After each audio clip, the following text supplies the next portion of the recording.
Hi, Sarah. Hi, I'm Sarah with that hashtag show. I'm very excited to speak with the two of you today. I absolutely loved this movie. I have such a soft spot for coming of age. I grew up with movies like this, and I feel like they fell to the wayside. And with this one, I feel like they're back. It's fun, it's gritty, it has the archetypes that I miss. And I think your characters are so pivotal in a story like this. Like with Nick, you are like the older brother figure for for AJ who's trying to figure life out that he can't talk to his parents. And Mika, you're the first love. And that is like, well, people can like brush those aside. They're so important when it Mhm. comes to coming of age. And I was wondering, Nick, I'll start with you. Growing up, did you have a film or a television show like this that was really influential for you? Yeah, I mean, this genre is, I think you're right. I think it has the coming of age genre. It's always relevant, but for some reason it's fallen to the wayside. And this is just like a classic example of of that story. For me, growing up, I mean, I can think of like Stand By Me as one that's like beautiful and made me nostalgic for a time that I never experienced, which, hopefully this can do too. And yeah, I mean, I that's kind of the first one that comes to mind, actually. Yeah, Mika, what about you? Did you have a show or movie?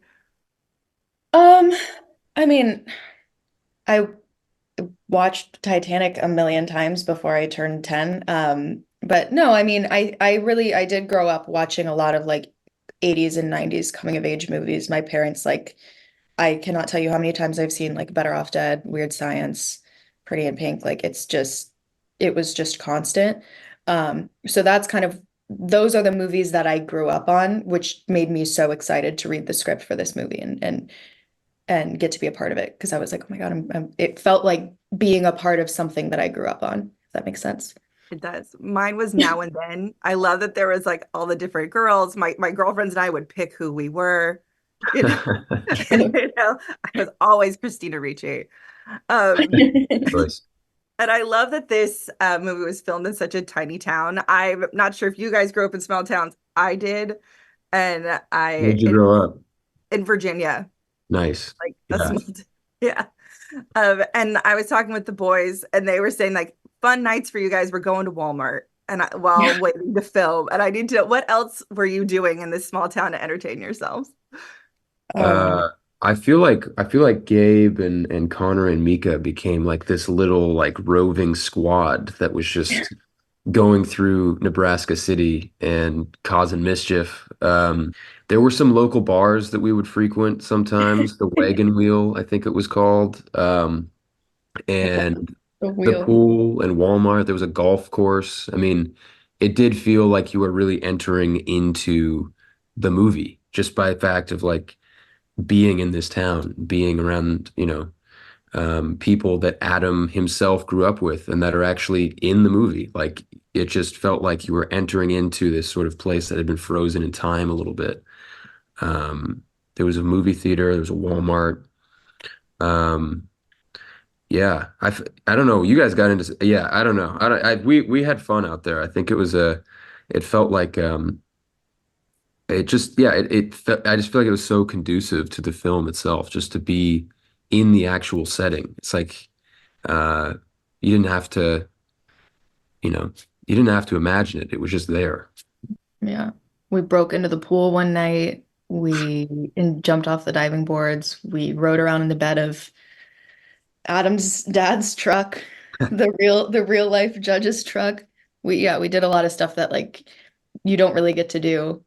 Like I never we know I don't know about you. I never really got to do that as a kid. I lived in way too like put together of a place and too many rules and too many eyes on you at all times. So it was really fun. We got into a lot of I felt like I was in high school again, like just doing crazy, stupid stuff all the time. I love that. Yeah, no, I will not speak on the things that I did growing up because I cannot implicate myself. But breaking into a pool sounds very familiar. I also I love it, Nick, that you said like going there instead of filming somewhere like Sherman Oaks, right? Pretending it's a small town. I love that you guys did that because I feel like it's probably so helpful for you and capturing the essence of these characters in this time. And I love that Adam wrote about how it's um these kids were hustlers because in the 90s growing up, like we all had 12 jobs. So like trying to figure out because we didn't get allowances. We were like doing whatever we could. So I'm wondering, like, did you guys have any kind of hustle or a summer job that really helped you be kind of like influential in who you are? I shoveled snow sometimes with my friend Blake, or like mowed lawns. My brother had a paper route, but uh, no, I've never had a real job.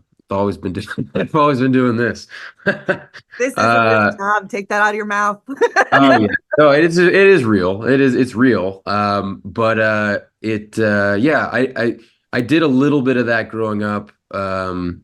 And but it's a real thing. I mean, we sold chocolates door to door at one point. Like we did the I wasn't in the Boy Scouts, but we did like Boy Scout had the chocolate.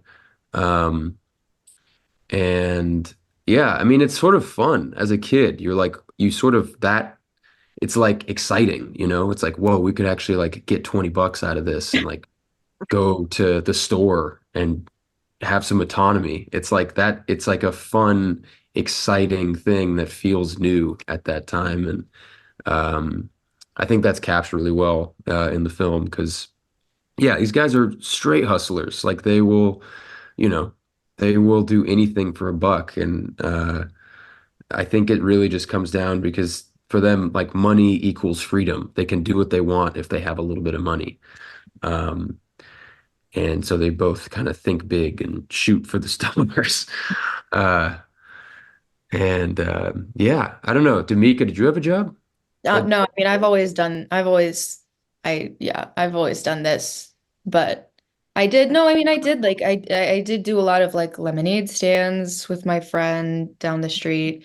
We would rake leaves. Her dad used to pay us. She had this weird, tr she had a tree in her backyard that would drop like nuts or something into her pool, and her dad would pay us 10 cents a nut to dive into the pool and pick them up. Yeah, I mean, I remember we went Christmas caroling one time and then like asked people for money afterwards. I don't know. I'm sure we were super annoying, but we, yeah, it was more for fun than anything, but we like to have, an extra $20. Absolutely. You can go buy like a new video game if you save up enough, you know? Yeah. Yeah, Ice exactly. cream. I love that. So then my last thing for you too is we love to do this for social media. Um, Give me your pitch. You can tag team this or do it separately of why everyone needs to go see Snack Shack. Okay. How should we do this? Should we tag team it or should we? I think it's a classic coming of age movie that has a ton of heart and it's funny, it's poignant, it's all the feels, and it'll hopefully make you nostalgic regardless of what time you grew up for that time period of your life. It's also got a banging soundtrack Mhm. and some great performances. And um, Mika, take it away.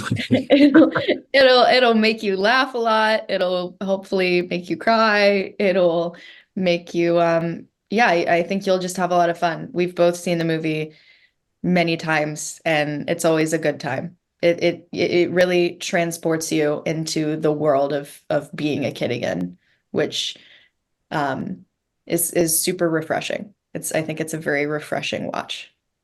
Awesome. Agreed. Thank you so much. Everyone go see Snack Shack. This movie is fantastic. It really is. Thank you. Thank you, Sarah.